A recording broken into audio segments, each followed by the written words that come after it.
.org. According to a new opinion poll, most Pakistanis view al-Qaeda and the Taliban as major security threats. At the same time, most of those polled are opposed to the use of unmanned aerial drones by the U.S. military inside Pakistan. More now on the survey from a group called World Public Opinion. This is about an hour and a half.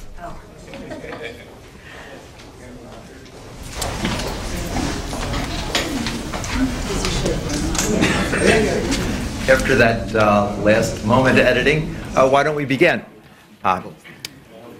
Thank you all for coming this morning to hear about a discussion of public opinion in Pakistan and what it means for Pakistan and U.S. policies.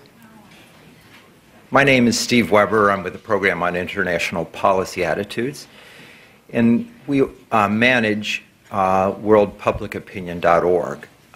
This is a network of organizations around the world that conduct research on international policy questions.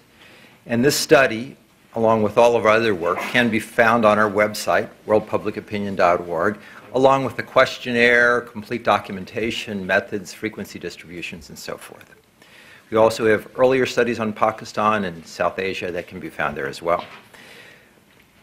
This morning, we will be looking at findings from a national survey of the people of Pakistan that was conducted in late May, slightly over a month ago.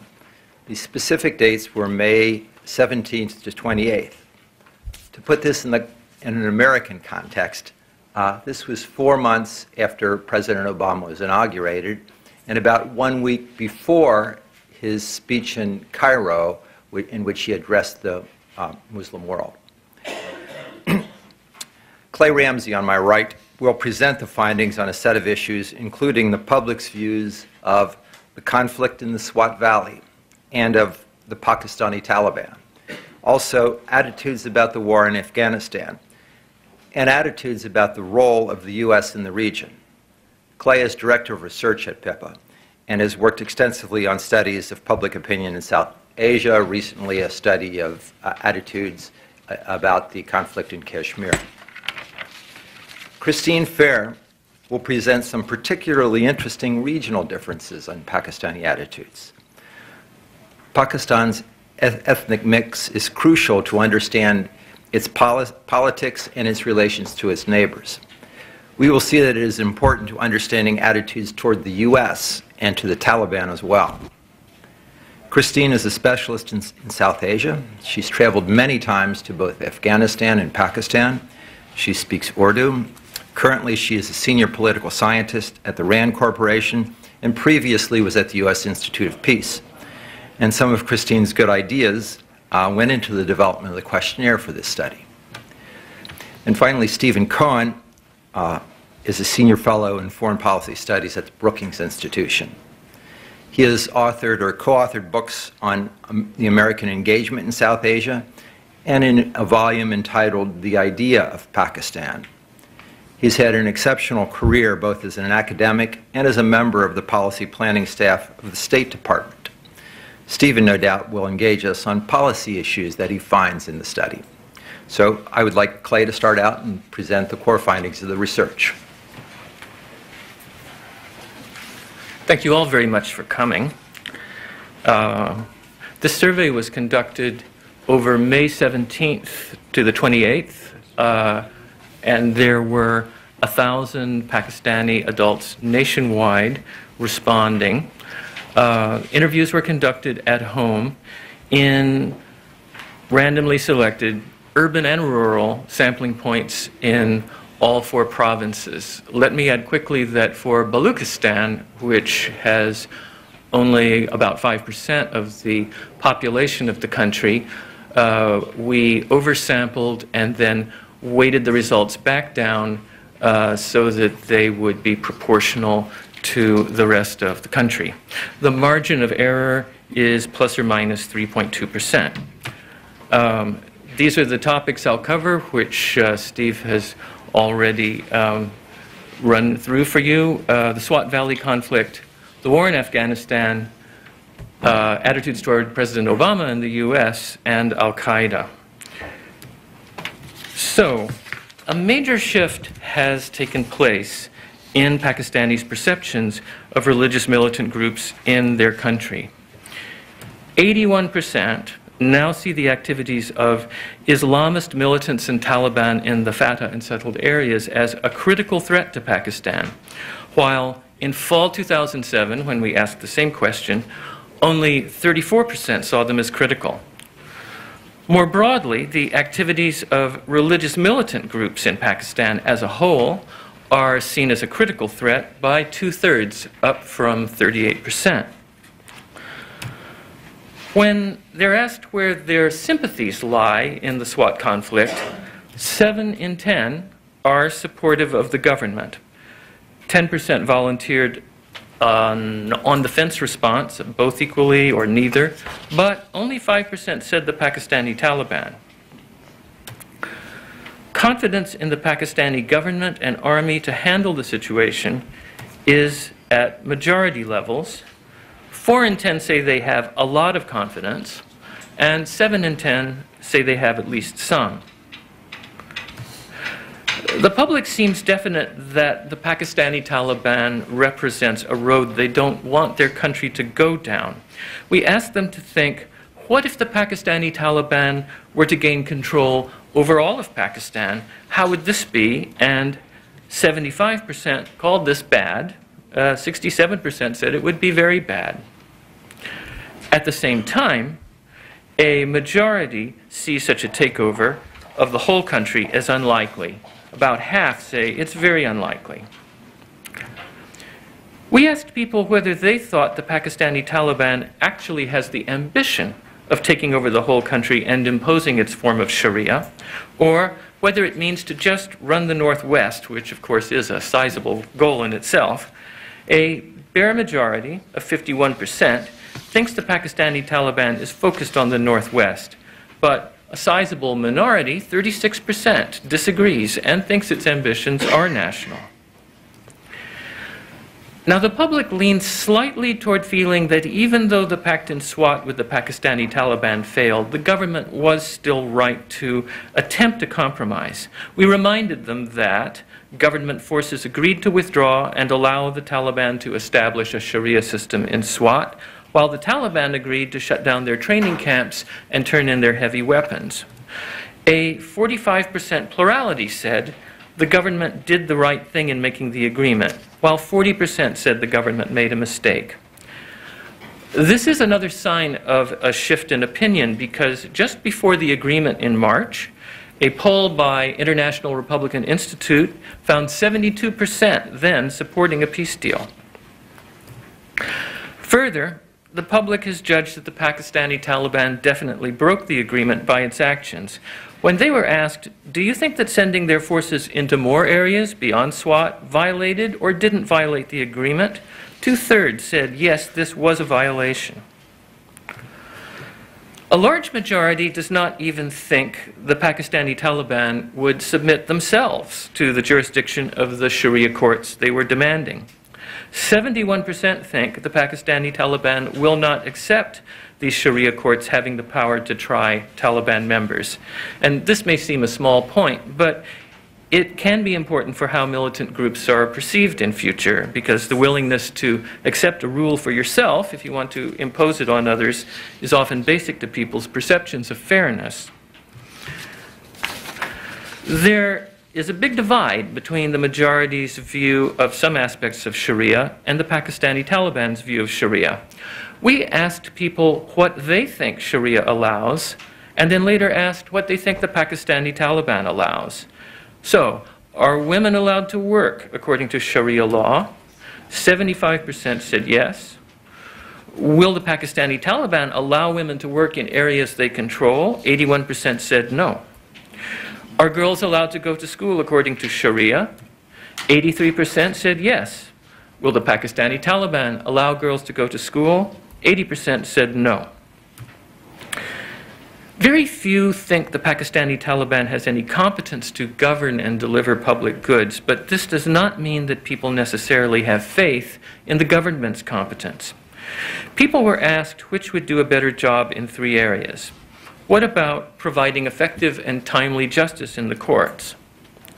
Only 14% think the Pakistani Taliban would do a better job. A majority, 56%, thinks the government would, but 26% opted out and said both or neither. Preventing corruption in government. Just 9% prefer the Taliban, but fewer than half, 47%, prefer the government. A large 38% say both or neither. Helping the poor. 7% said Taliban, 44% the government, and another 44% said both or neither. So, since we see this shift of attitudes about the Pakistani Taliban, does this change carry over to views of the Afghan Taliban? And if so, to what degree? Nearly all Pakistanis say that, in principle, the Afghan Taliban should not be allowed to have bases in Pakistan. 87% thought this. At the same time, many Pakistanis seem unwilling to face the prospect that the Afghan Taliban do operate from sanctuary bases on the Pakistani side of the border. So 77% said that Taliban groups who are trying to overthrow the government in Afghanistan are not operating from bases in Pakistan. However, Pakistanis do seem willing to follow their government if it were to take the lead in clarifying the issue. Asked, if the Pakistani government were to identify bases in Pakistan of Taliban groups who are trying to overthrow the Afghan government, do you think the government should or should not close these bases, even if it requires the use of military force? 78% said the government should close such bases. Only 13% disagreed. This appears to show a considerable growth in support for Pakistani military action to secure its western border.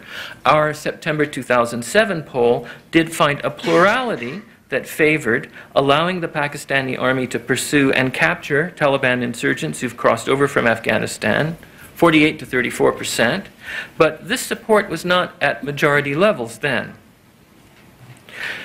If the Afghan Taliban were to succeed in its goal and take over Afghanistan, 3 in 5 Pakistanis would see this as a negative outcome. 61% said that if the Taliban were to regain power in Afghanistan, this would be bad. 54% called it very bad. 24% said this would be a good outcome, and another 10% volunteered it would be neither good nor bad. When the United States is brought into the picture, this overlay gives rise to some very different attitudes. Asked about the current U.S. drone aircraft attacks that strike targets in northwestern Pakistan, 82% called them unjustified. Only 13% disagreed. If the U.S. were to identify Afghan Taliban bases in Pakistan, 79% say it would not be justified in bombing them, though, as we've seen, this type of action is supported now when carried out by Pakistan's own government. We asked a question that would remind respondents that the international community, not only the U.S., originated the military presence in Afghanistan. It read, as you may know, the UN has authorized a NATO mission in Afghanistan manned by forces from the US and other countries. This mission is meant to stabilize Afghanistan and help the government defend itself from Taliban insurgents. Do you approve or disapprove of this mission? 72% disapprove of the NATO mission, only 18% approve. Do you think the NATO mission in Afghanistan should be continued, or do you think it should be ended now? And 79% said it should be ended now, 13% that it should continue. The recent decision by the Obama administration to send up to 17,000 more US troops to Afghanistan this year is widely rejected in Pakistan. 86% said they disapproved. So there are few signs of a washover of public support from the fight with the Pakistani Taliban to the war in Afghanistan. But to the degree that the war in Afghanistan is brought onto Pakistani soil by either side, there is a strong public reaction. Let's look now at whether the arrival of Obama has brought any signs of warmer attitudes toward the U.S. And I should say, this poll was conducted just before the president's speech in Cairo. He did briefly mention the war in Afghanistan and U.S. plans for economic and humanitarian aid in Pakistan. asked how much confidence they have in President Obama to do the right thing regarding world affairs, a 62% majority have low confidence in him. 41% said none at all. 30% expressed some or a lot of confidence. Now, when Pew asked the same question about President Bush in 2008, it found even fewer expressing confidence, 7%, but you have the same number, 61%, expressing low confidence. So more Pakistanis express confidence in Obama than did in President Bush, but the majority expressing a lack of confidence in a US president is really the same as before. We asked Pakistanis to consider what President Obama's policies may mean for their country. 32% said the policies of Barack Obama will be better for Pakistan. 36% said they'd be worse, and 26% said they'll be about the same. So 3 in 5 think Obama's policies mean things will stay as they are or perhaps get worse. Now, 69% feel unfavorably toward the current US government, and 58% are very unfavorable. Only 27% have a positive view, and this is roughly similar to responses in 2008, when 56% were unfavorable and 17% favorable. Attitudes are a little less lopsided when Pakistanis think about the US's efforts to promote international law. And this question, which we've asked before, has shown some signs of moderation. So respondents chose between two statements. On the right, you see the U.S. has been an important leader in promoting international laws and sets a good example by following them. Or the U.S. tries to promote international laws for other countries, but is hypocritical because it often does not follow these rules itself. And a comparatively moderate 2/3 took the critical view of the U.S. This is down from 78% in 2008. And a significant minority chose a statement which praises the U.S., perhaps some thought a little fulsomely, couldn't have been easy. The U.S. is perceived as showing a disrespect toward Muslim countries that a majority think is purposeful. Given 3 options, only 7% said the U.S. mostly shows respect to the Islamic world. A substantial 1 in 3, though, said this is not intentional. The U.S. is often disrespectful to the Islamic world, but out of ignorance and insensitivity. However, a 55% majority thought the U.S. purposely tries to humiliate the Islamic world. So this image of U.S. actions toward Muslim countries seems pretty entrenched. But if broader attitudes toward the United States have shown little improvement, what about attitudes toward Al-Qaeda, the U.S.'s adversary? There has been a major shift in Pakistani opinion toward Al-Qaeda so far as it regards Pakistan itself. In late 2007, if you look at the bottom bar, 41% saw Al-Qaeda's activities as a critical threat to the vital interests of Pakistan in the next 10 years. In the current study, 82% called Al-Qaeda's activities a critical threat to Pakistan, and so this doubled. An overwhelming majority thinks Al-Qaeda should not be allowed to run training camps in Pakistan. 88% said this. However, most say Al-Qaeda is not operating training camps in Pakistan. 76% thought this is not the case. Nonetheless, if the Pakistani government were to identify Al-Qaeda training camps in Pakistan, that's how it was put to them, 74% said the government should close them down, even if it requires use of military force. 17% disagreed. And this shows a shift in attitudes from 18 months ago. For comparison, in our 2007 poll, just a 44% plurality then favored the Pakistani army entering federally administered tribal areas to pursue and capture Al-Qaeda fighters, while 36% were opposed.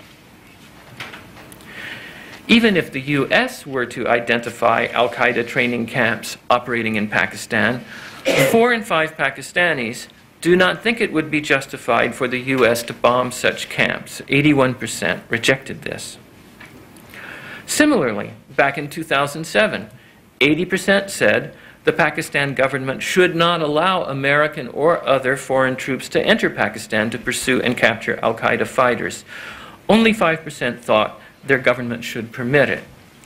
So Pakistanis' views have changed a lot where their own government's actions are concerned, but where U.S. actions are concerned, Pakistanis' views have barely changed. One way of understanding all this may be that we're seeing a rising of Pakistani national feeling directed at both extremist groups within the country that are increasingly seen as harming the integrity of the state, and against outside forces that are also seen as harming the integrity of the state. Many in the Pakistani public see the Pakistani Taliban, the Afghan Taliban, the US, and al-Qaeda as all harming Pakistan's state integrity. So, though the image of the US does not benefit from this shift and this rise in national awareness, overall, I think this change should still be welcome to the US. Okay. Thank you, Clay. Christine will take another slice at these data now. Okay. Slideshow. Good to go? Yeah. So when you hit the button, it makes them appear. Oh, good God, Brianna. This is so complicated for this Luddite. All right, so let me give you a brief overview of what we're trying to do with this next presentation. This next presentation tries to disaggregate what Pakistan looks like. So the preceding presentation looked at the country overall. So we tried two kinds of disaggregation of these data. The first kind of aggregation that we looked at was urban-rural. And we didn't actually find a lot of variation between residents of the rural parts of Pakistan and those in urban areas. So we're presenting here interprovincial differences. Now, I think it's important to say up front that in Pakistan there is often more variation within a province than there is between provinces. So the only way we can really look at the determinants of variation within a country is through a regression model. And that's obviously not something that we're doing here.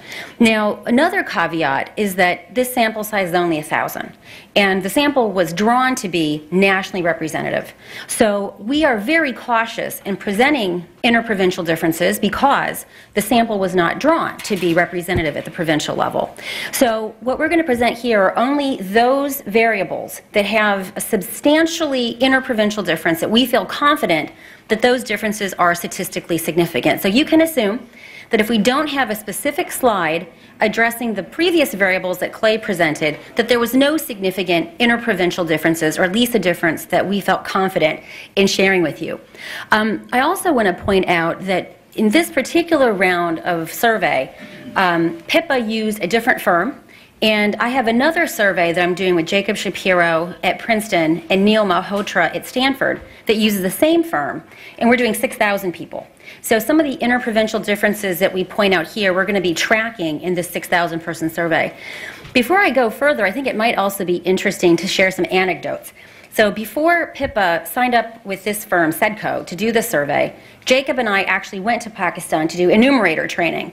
And I think it's really important to understand the vernacular that you see presented here has actually been sort of distilled out.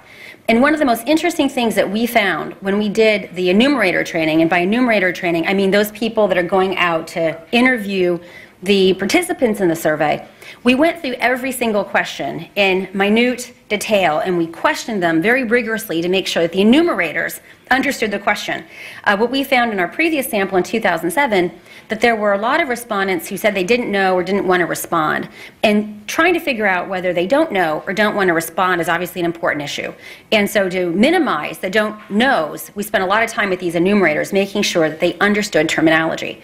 One of the interesting, there were probably two interesting findings that Jacob and I had from the enumerator training. And that is, when you actually ask people, do you know what al-Qaeda is? Most of the enumerators who were very well educated, all of them had FAs, which is the 10+2 in the Pakistani system. Almost all of them had BAs. Many of them had MAs, and almost all of them had 5 or more years of experience doing direct marketing and other survey work. So, in other words, these folks were very well educated, and they could not tell us what al-Qaeda was. So we trained the enumerators to explain to the respondents, who also may not know, that al-Qaeda is Osama bin Laden's organization. And one of the funniest things that came out of that enumerator training was when we were training the Baluchistan team. And we said, you know what al-Qaeda is? Can any of you tell us what al-Qaeda is? And a woman raised her hand. And this was really funny, because women almost never know what al-Qaeda is, and they certainly never offer an answer in the training.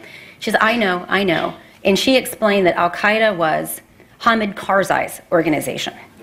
So we spent a lot of time with these enumerators making sure that when they ask the respondents, do you know what al-Qaeda is, that they actually know what al-Qaeda is. So there are many more anecdotes. Surprisingly, even people in Baluchistan couldn't give a coherent explanation of what the Taliban was. So, I'm really cognizant when we do these surveys that we have to be careful about the translation and that folks understand them. So with those big caveats in mind, we're going to present the interprovincial differences. I do want to say one quick thing about Baluchistan. Clay talked about it in this sample, but Baluchistan's really interesting. If you look at a map of Baluchistan, you've got ethnic pockets. Well, first of all, it's only about 5% of the population, right? And it's also the biggest territory. So in statistical sampling, this is a little bit like a lumpy soup.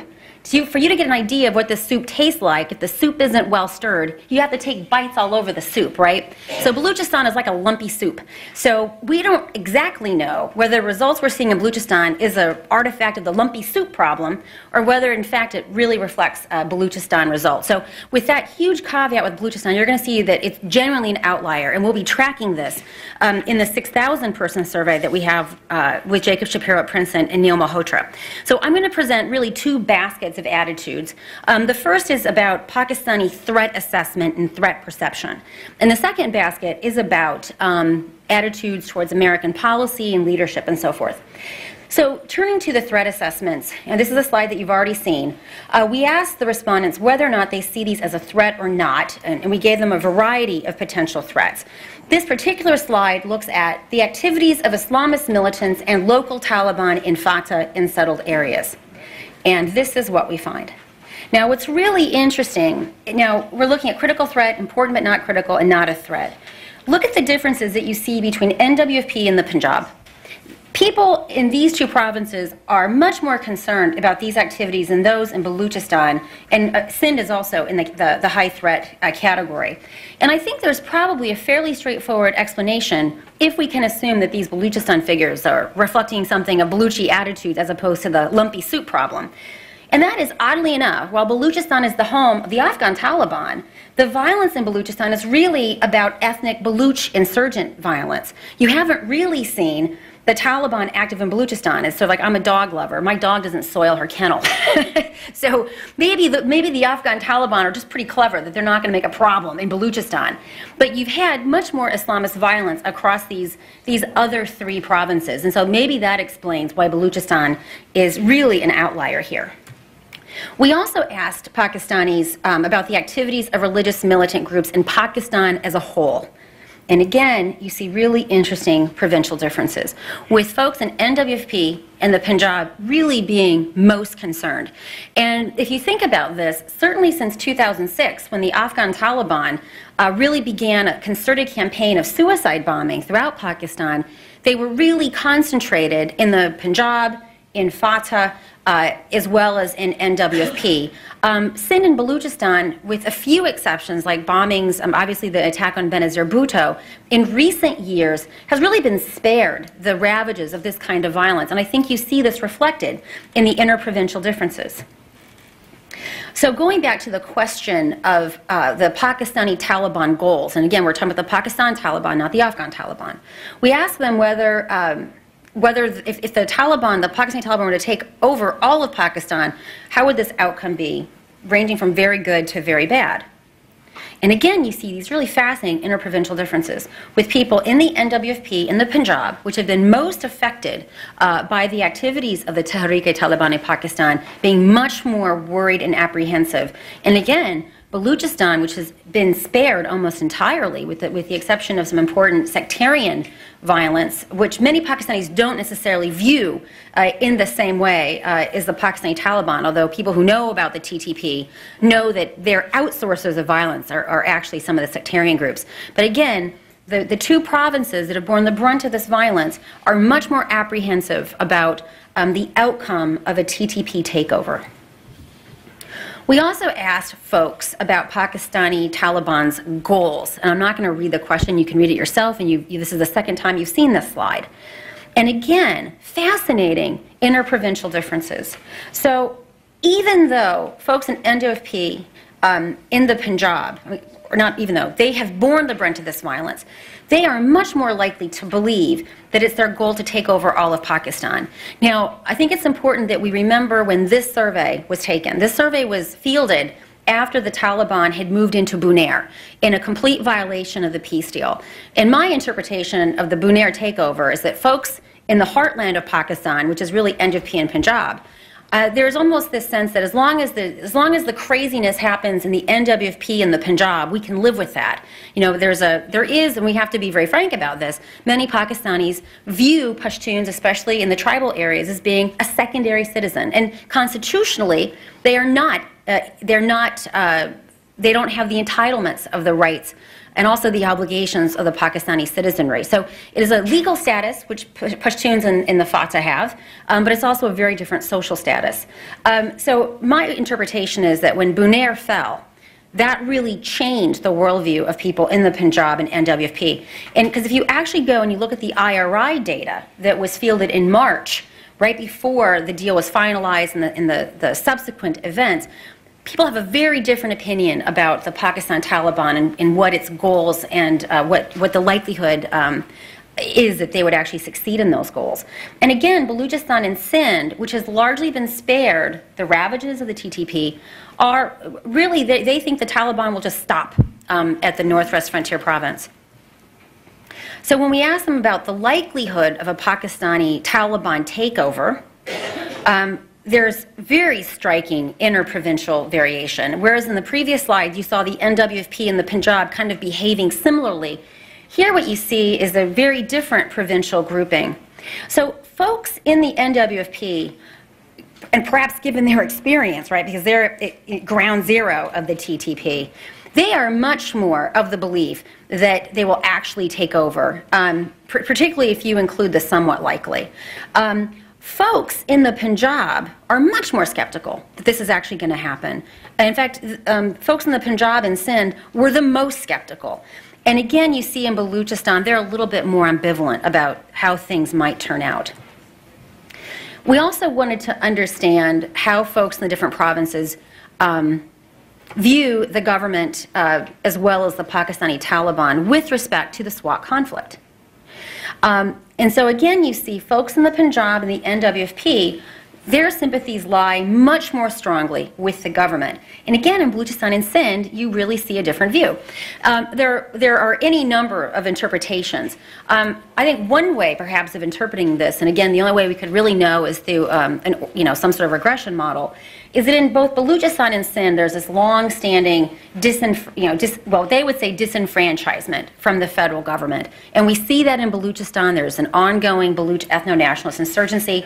And Sindh has also had episodic periods of ethnic violence centered around control of Sindh and center-provincial relations. So it's kind of difficult to disaggregate, is the Baluchistan-Sindh difference coming from their own disenfranchisement or perceived disenfranchisement from the federal government, or because they've actually been exposed less to the TTP violence.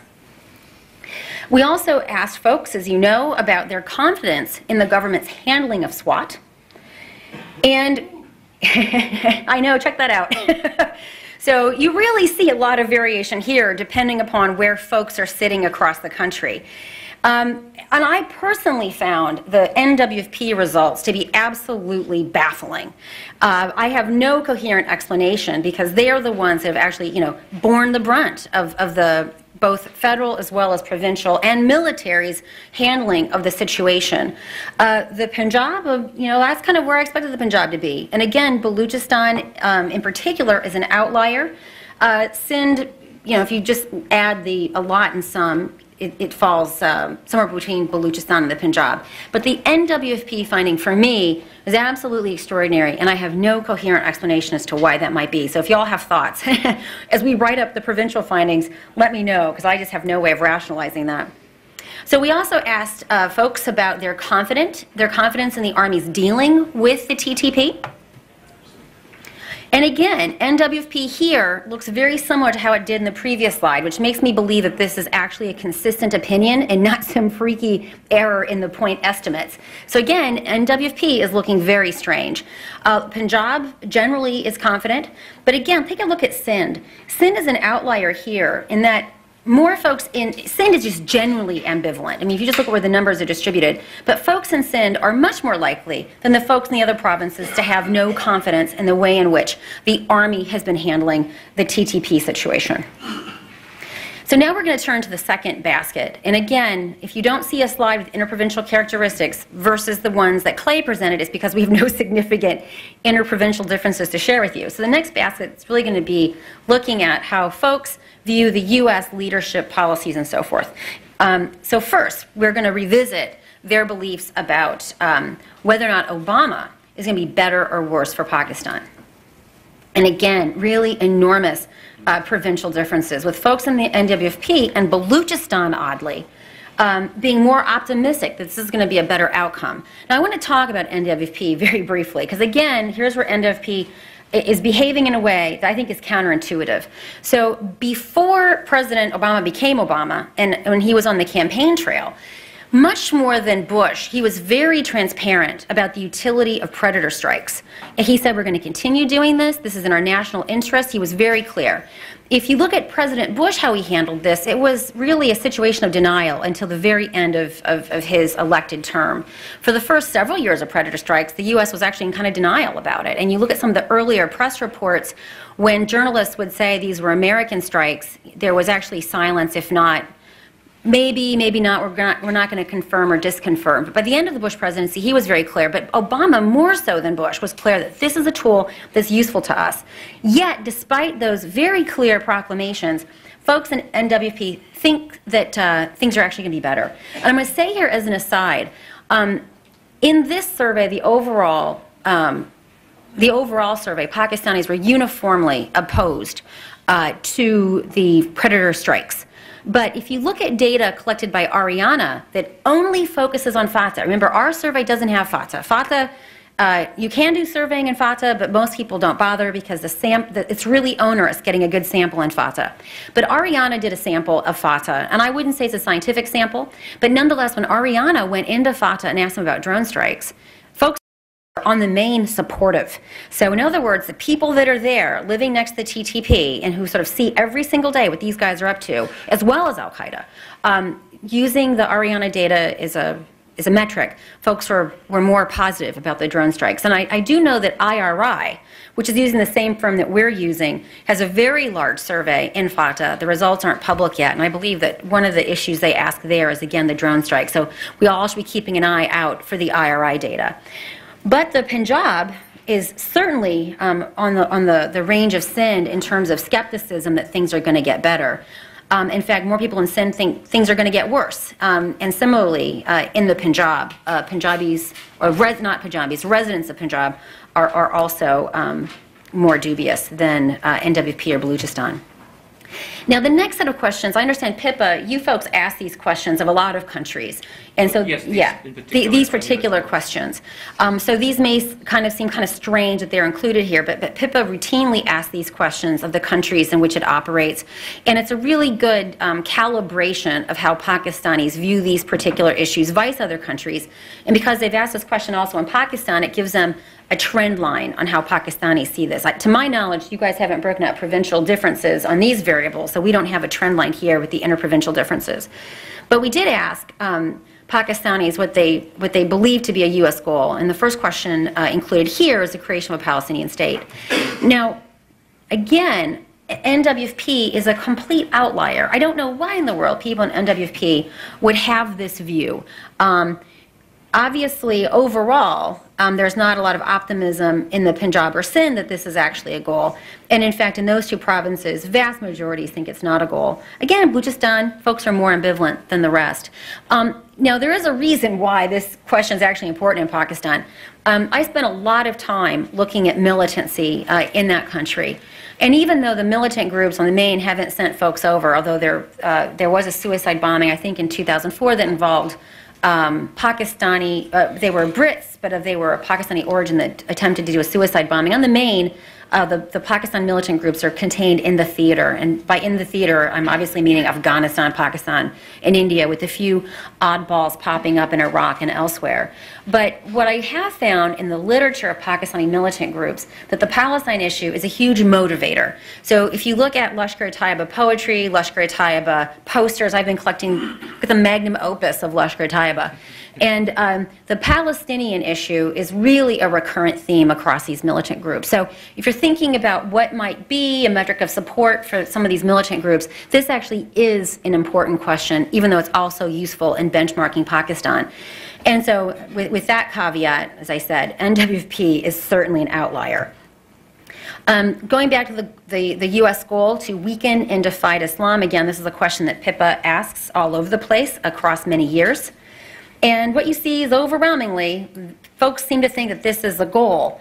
But again, NWFP is an outlier. And again, because we see NWFP appearing in over a similar cluster of questions as an unusual outlier, it makes me feel more confident that we're really measuring the opinion of people there, as opposed to this being some sort of freaky point estimate error.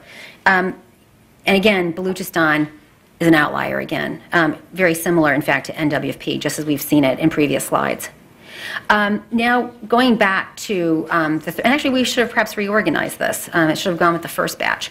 But looking specifically at al-Qaeda in the activities of bin Laden, and again, this is framed because many folks don't know the word al-Qaeda, but they certainly know Osama bin Laden. He has a lot of brand name equity now.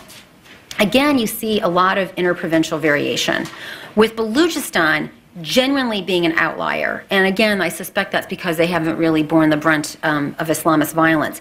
That being said, you're looking at variation among those who said it's a critical threat. But when you add in important but not critical, the vast majority of folks think that al-Qaeda and bin Laden are actually bad news.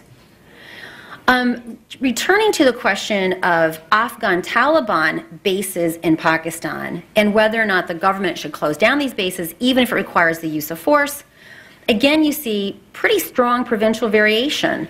NWFP in the Punjab, as well as Sindh, are firmly of the belief that it should. Although in the NWFP, you also have some fairly, 1 in 3 basically say that they should not.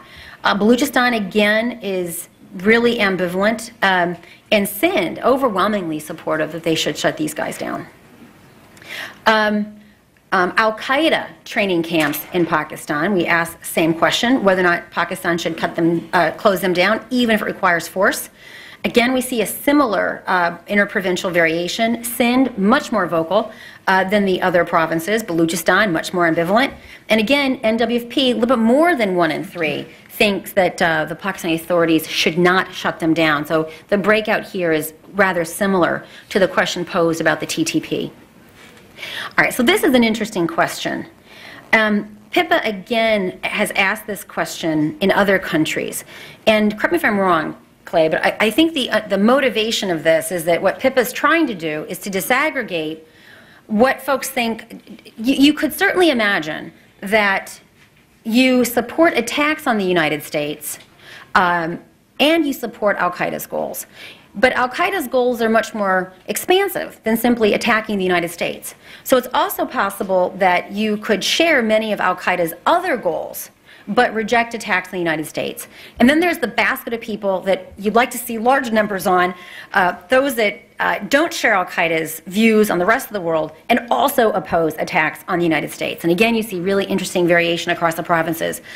The Punjab has the highest percentage of people who are in that category that we'd like to see more of. They oppose al-Qaeda and they oppose attacking us.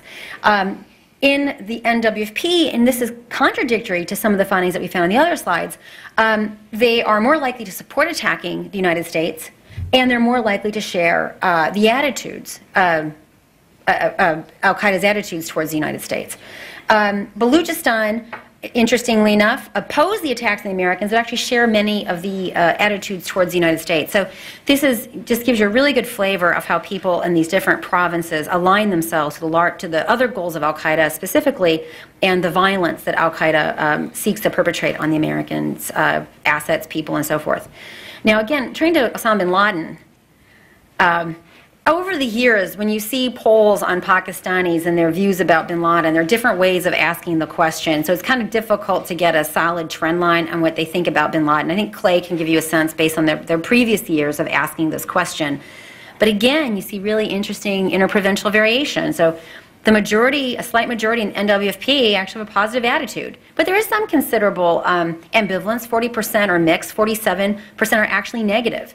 In the Punjab is where you actually see the least level of active support or belief that a bin Laden is an okay thing or an okay guy. And you actually, along with Balochistan, see the largest number of people who actually have an explicitly negative view of him. And Sindh, you see a little bit more ambivalence going on. And that's it on the interprovincial differences. Thank you.